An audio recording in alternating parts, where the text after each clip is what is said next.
ሳምሰንግ F16 5G ስልክን ሪቪው እናደርጋለን። ይሄንን ስልክ ሪቪው እንዳደርግላችሁ ብዙዎቻችሁ ኮሜንት ላይ ጠይቃችሁኝ ነበር። ዛሬ ስለዚህ ስልክ ሙሉ መረጃ እሰጣችኋለሁ።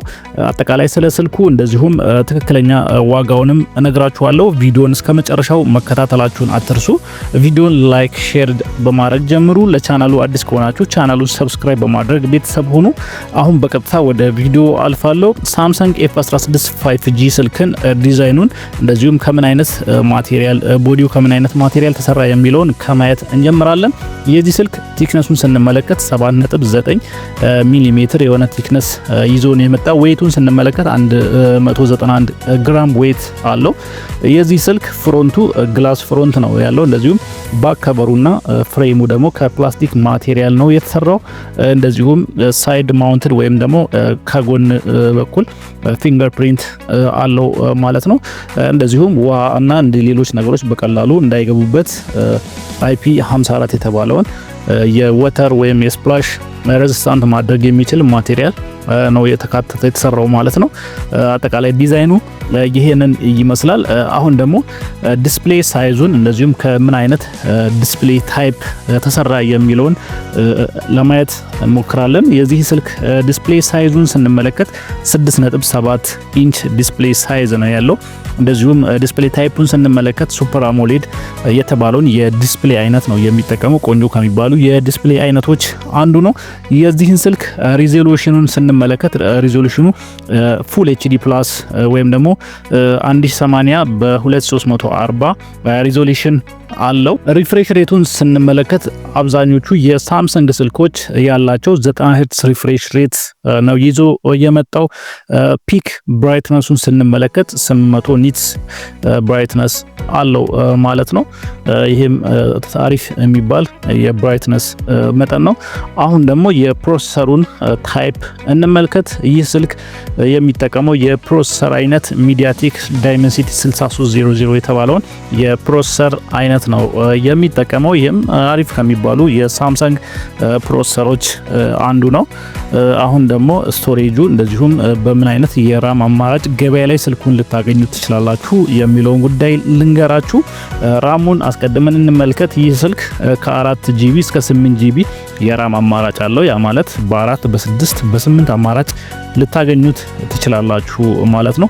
ስቶሬጅ አማራጩን ስንመለከት በ128 ጂቢ የስቶሬጅ አማራጭ ነው በብዛት ልታገኙ የምትችሉት ማለት ነው። እስካሁን ባለኝ መረጃ 128 ጂቢ የስቶሬጅ አማራጭ ነው ያለው።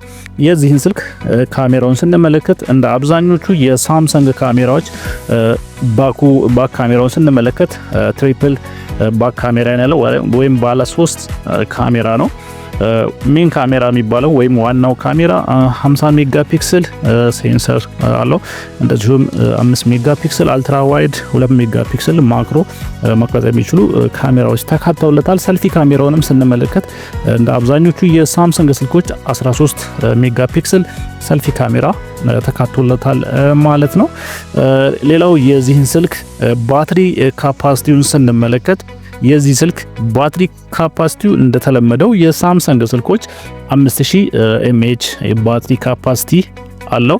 25 ዋት ዋየርድ የሆነ ፋስት ቻርጂንግ ሰፖርት ያደርጋል። ዋየርለስ ቻርጀርን ሰፖርት አያደርግም ማለት ነው። በመጨረሻም የዚህን ስልክ ሶፍትዌር የተመለከቱ ጉዳዮችን እንመልከት። አንድሮይድ 15 ዊዝ ዋን UI 7 ነው የዚህ ስልክ ማለት ነው።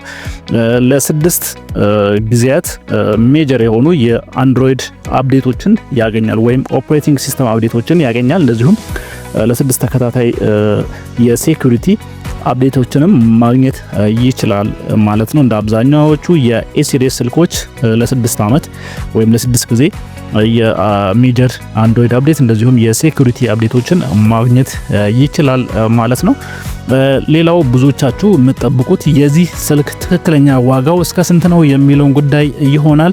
አሁን የዚህ ስልክ ትክክለኛ ዋጋው እስከ ስንት ነው ወይም ተመጣጣኝ ፌር ሊባል የሚችል ዋጋው እስከ ስንት ነው የሚለውን ጉዳይ ልንገራችሁ።